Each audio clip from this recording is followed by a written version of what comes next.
Chapter 24, Episode 12. It was a beautiful wedding, the kind that money could buy. Over 100 people attended. Betty Morgan became Mrs. Jacob Wisnauski. That meant the little brother of Artemis would also be a Wisnauski, David Samuel. That would be after Artemis was back on the farm.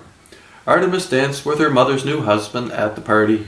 He was a nice man, not as handsome as her father, not much hair on his head. The important thing was he was dedicated to his new wife. He didn't marry her for her money. He was well rich himself. He came from a line of bankers and lawyers. There was a considerable amount of drinking.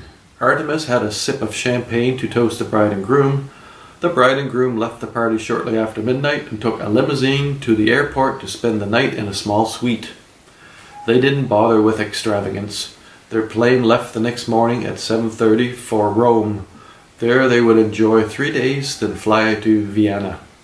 After a week there, they were off to somewhere else and eventually ending up on the Mediterranean in a boat.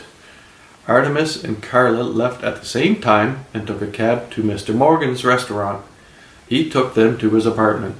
They spent the night with Mr. Morgan and took the car and headed north toward Canada.